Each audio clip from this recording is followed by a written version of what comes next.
Here's the teaching plan.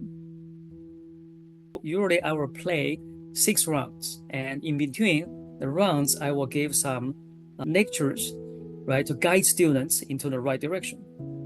So, for instance, before the first round, I will talk about supply chain challenges, right, and then the second round, I talk about how to integrate supply chain and marketing decisions. Right, that's the C-suite team perspective, right, strategic thinking, right, and in the third round, I talk about teamwork and group decisions.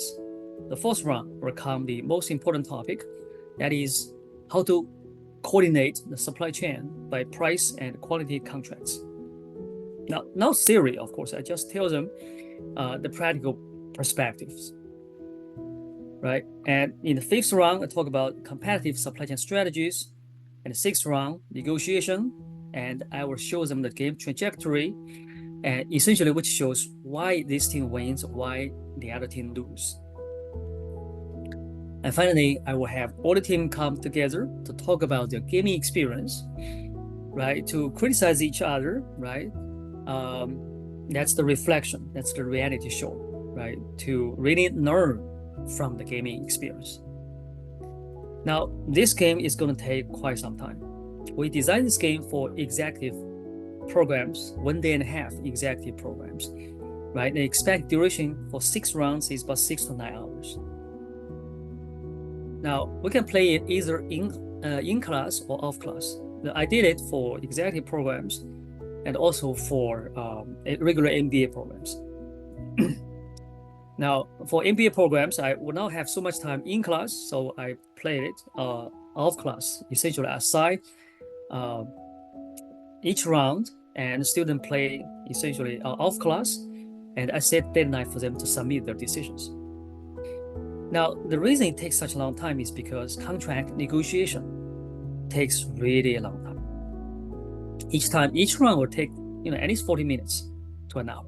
The time is well spent because you can use the game to cover many interesting topics, right? For instance, by supply chain collaboration by contracts, right? Supply chain and marketing interfaces, right? How to make supply chain and marketing decisions jointly.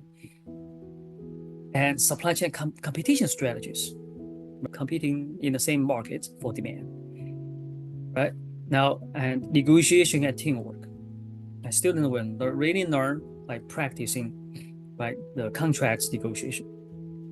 And finally, international supply chains, right? Because this game is situated in the international fresh flower business, which is quite representative of today's supply chain challenges, right? Because fresh flowers are perishable items, right? Roses last at most for 14 days. Right? However, the transportation time is long. It can be up to 13 days, and thus you are going to face huge yield losses, right, in the importation or in the shipments. Now, the yield losses is so high. If you ship, let's say, fresh flowers from Europe or from South America, right, to United States, the average yield loss is about 35%. And finally, of course, the demand for flowers is highly seasonal and also unpredictable, right? The best day for flower sales is the Valentine's Day, right? The holidays accounts for majority of the sales of the year, right? So I joking with my students, right? If you work in this flower business, you only have to work 5 days in a year, right? That's Valentine's Day, Mother's Day, right? Christmas, Easter, Thanksgiving. That's it.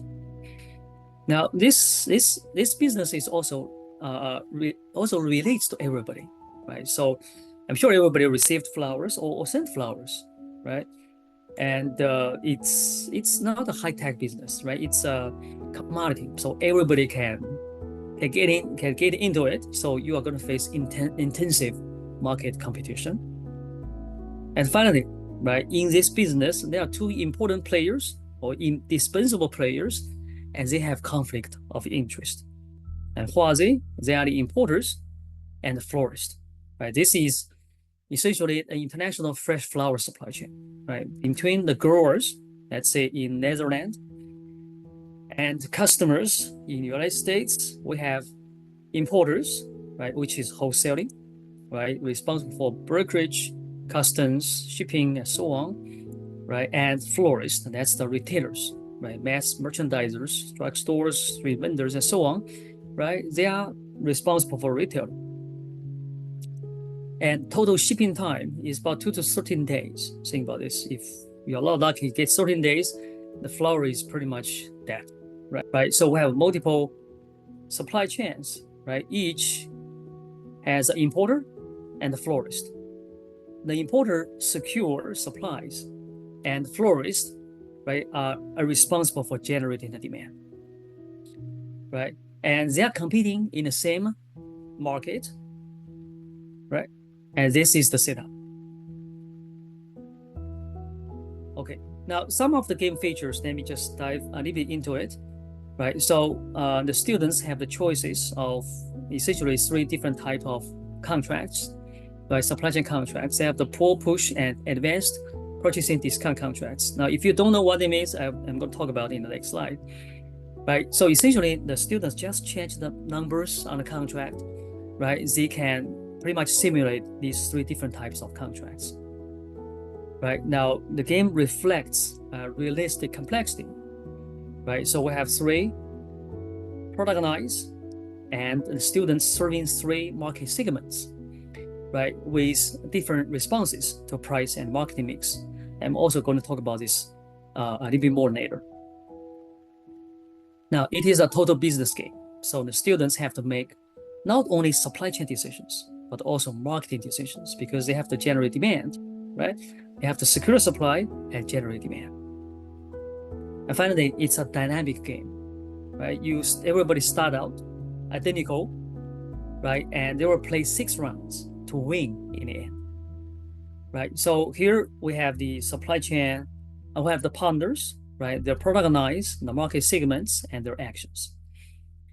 So essentially, there are 3 market segments: the institutions, empty nesters, and the gift givers, right? And they have different, they want different type of flowers, right? Like the product line shows the different type of flowers, from the cheapest flowers to the most expensive flowers, right? Now, first of all, the florists have to make marketing and pricing decisions, right? This is important because the market segments respond differently to pricing and to the marketing mix. Right? For example, institutions, let's say in the restaurants, the wedding houses or funeral houses, right, or parties and so on. They need flowers on a regular basis, right? They are very price sensitive, right? They are very price sensitive, and they don't want very high-end flowers. On the other hand, the gift givers, right, which are the Valentine's Day lovers, right, they are not price sensitive, right? They don't care about price because they're in love, right?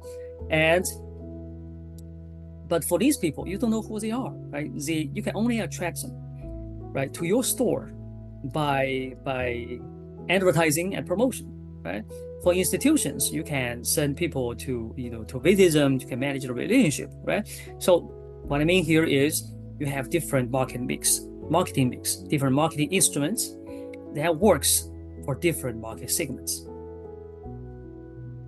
Okay, now for each for the importers and florists, right, you also have to make decisions, right? They have to make decisions on supply, on their production capacity, for example, and on their order quantities, for example, and finally on their OE. OE stands for operations excellence, right? That's the money you invest to improve your processes and workforce. We'll talk a little bit more about this later. Right? And finally, right, the importers and florists have to negotiate the supply chain contracts, right, both on the pricing and quantity, right, for each of the product lines. Now, since we talk about supply chain contracts, let me show you the sequence of events. Right, so essentially, the negotiated contracts cover 2 orders, right? One before the season, the other one during the season, right? Like 2 months in advance of the season, right? They have to determine the advance order, right, at a discounted price. And so the importers can get things ready.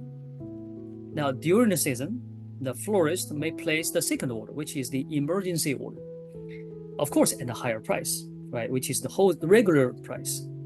Now, this time, the importer will have no time to secure additional supplies, but he may have some inventory left over, so he could fulfill as much as inventory is available. Now, here's the contracts students can negotiate, right? So the first contract is essentially just the first order, right, which is called a push contract because all the inventory is pushed, right, to downstream, right? So the florist will just order in advance and holds inventory and will not need the second order. And the second strategy, or the other extreme, is just to place the second order, right? So the florist do not place any order upfront, right? He just order, right before the demand is realized, right? He just send in the emergency order. Now, as you can see, there's a trade-off between these two strategies, right? The push strategy provides discounts and the guaranteed supply, right, for the retailers, for the florist. However, it does induce high inventory risk, right? Because you do not know the demand yet, right? And also requires a lot of budget, a lot of money upfront. It's risky. The last minute order is the reverse, right? It doesn't require any budget upfront, and you don't have any inventory risk. However, the florist essentially, right, let the supplier to determine its supply. The florist might face, right, short supply and also a higher cost. But we combine these two orders together, right? We play both. Right? That actually leads to the advanced purchasing discount contract, right, in which the florist will buy the sure amount, right, in advance. So if I know for sure at least I need this amount, right, I will order it in advance, like, to enjoy the guaranteed supply, right, and also the discount. And also, right, I will encourage the importer to hold more inventory for me, just in case, right, by raising the regular wholesale price to give the suppliers, right, an incentive to carry additional inventory. And this turns out to be the optimal strategy, to be the coordinating strategy. Before we play the game, I finally want to talk about supply chain marketing interfaces. This is a topic that I would say it's so important, but it's almost completely missing from our curriculum, right? Marketing will teach how to generate demand, and supply chain will talk about how to secure supply, right? But they are not coming together, right? Because think about this, it's you already have limited budget, right? If you spend the money to generate demand, you probably don't have enough money to secure supply, and vice versa, right? But to win, you will need both, right? Both high demand and also high supply. And in this setting, right, the high demand is generated by florists and high supply is secured by the importer, by different parties, right? And in many supply chains work like this, right? One party doing one important job, right? They have to combine their effort to win. But what prevent them from collaboration, right? It is the pricing, right? They just cannot come to the same terms, right? Okay, so in this game, students will really understand, right, the importance, right, of how to make, right, marketing and supply chain decisions jointly.